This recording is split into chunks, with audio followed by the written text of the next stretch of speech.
Hi guys, so today I literally just finished reading Half Bad, and I am going to review it. So, Half Bad by Sally Green.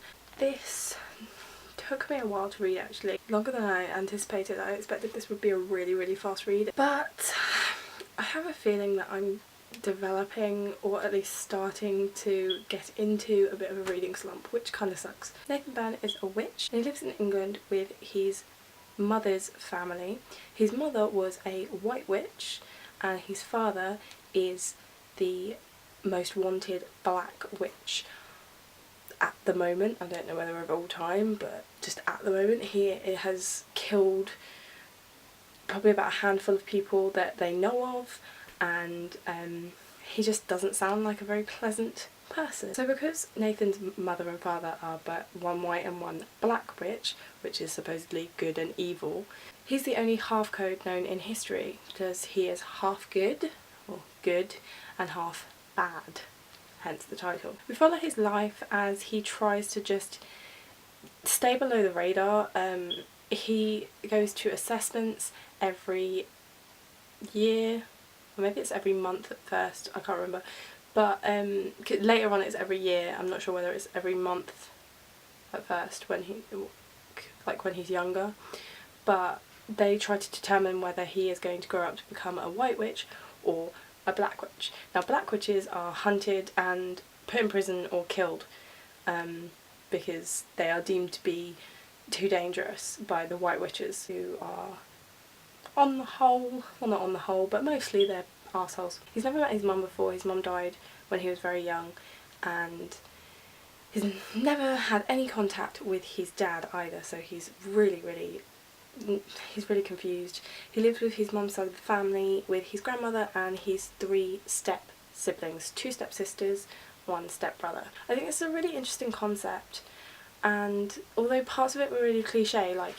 he had one older stepsister who was a complete bitch. His stepbrother is like adorable, so it's a little bit cliche. I really like reading a book at the moment that is set in the UK. I don't know, that's not exactly a reason to like a book or to recommend a book, just be like, yeah, UK. But it's quite interesting because a lot of books at the moment, especially YA and especially like fantasy, they're either in a completely different world, or they're a completely different world that kind of looks like America, or they're just often American, so it's quite nice to have a UK book. The weird thing, it's not really weird when you think about it, but it was kind of weird at first, is that Nathan is really set on trying to find his dad and be with his dad and for his dad to come and save him. And you think, dude, all you know about him is that he has like killed a buttload of people. Not the most pleasant guy in the world, but the white witches aren't exactly nice to Nathan. They are dicks. They're just not pleasant people to him, and he goes through some really horrible things at their hands. I suppose he thinks that maybe he could soften his dad up, or that his dad will have a caring nature when it comes to his own son, and Nathan definitely has that delusion. But also, considering Nathan has never known his father, it makes sense for him to romanticise about him and to just imagine him as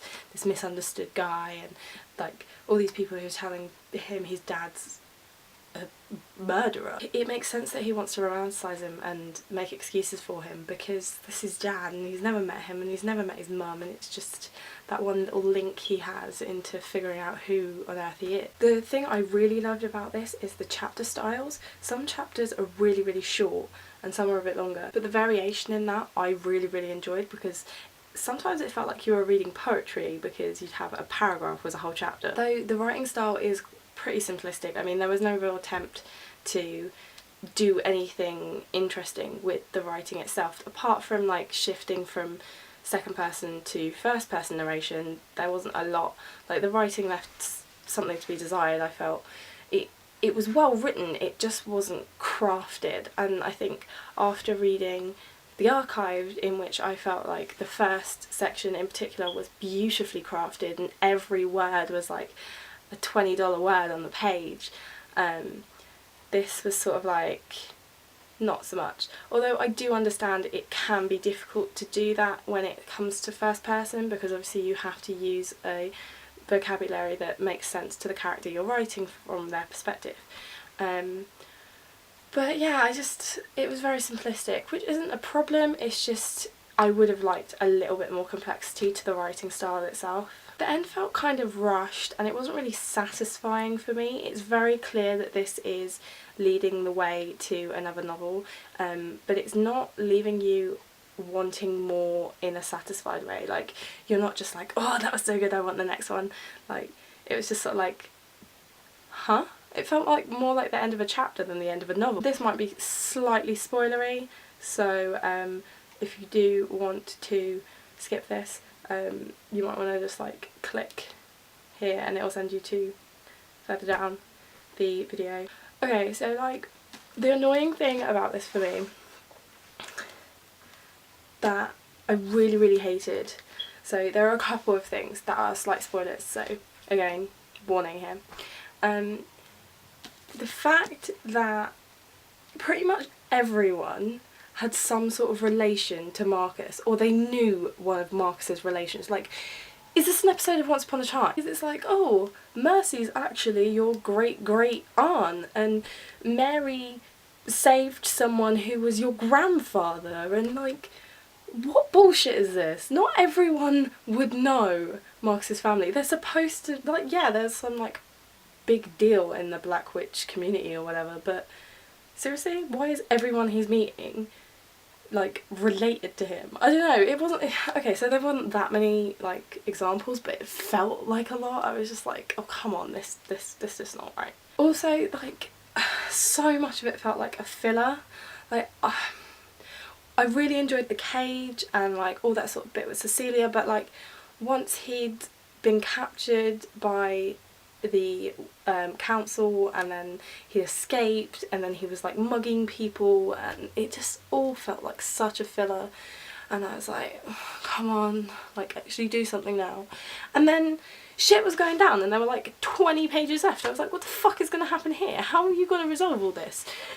What? You just killed Rose off, which I was kind of okay with, although it was like, whoa. You had Nathan kill someone. I wanted Nathan to kill more people, to be fair. I was like, okay, now I want some berserker rage from him. Now I want him to like full on like kill everyone.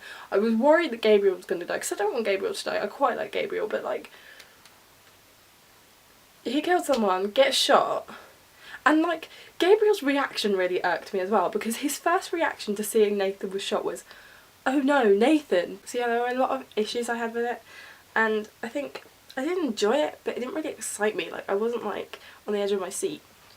So initially, like literally just as I closed the book, scribbled a review so fast, and like while all the thoughts were still there in my mind, and I gave it 3 out of 5 stars, which was more like a 3.5, but I'm kind of thinking, I read someone else's review and they were talking about how at the beginning the empathy level was really good and the description was good enough to make me feel like, ow, that's, yikes, stop doing that to him. So in a way that's really good, and like that's a way of showing that she's a good storyteller, definitely. And like I said, there was a lot of things that I did enjoy about it, but I feel like the end and the bits that felt like they were just fillers didn't really entertain me enough. It's 3 on Goodreads because you can't do half stars, but it's 3.5. I would still recommend reading it, but I would read it if you are interested in the series as a whole. I wouldn't read it as a standalone because you will have no satisfaction. If you don't intend to read any more of it, or if it doesn't sound like something that will make you want to read the rest of the storyline, because I want to know what happens. I want to know what's going to happen. So I will read the next one, because I am interested in the story. I'm really pissed off of how it ended, because I'm just like, well, you've resolved like nothing for me. You took up loads of the book doing fuck all basically, and you resolved nothing for me at the end of it. So why couldn't you take out some of that and give me a better resolution at the end? Not a full resolution, because I understand you want people to read the next book. That's fine. Leave it on a cliffhanger. That's perfectly fine by me. But don't end it where it feels like it's just the end of a chapter. I started reading the acknowledgements page thinking it was another chapter, and then I was like, hang on a second, that doesn't make any sense. Oh, okay. I'm sorry, Sally Green. I'm just in a bad mood. I'm just pissed with the ending, man. So that was my review of Half Bad. I'm sorry, Sally Green. I will try and read your next book without being in such a shitty mood. Take care and stay shiny. Bye. He is the only half code known in history. My light keeps flickering, it's really fucking weird.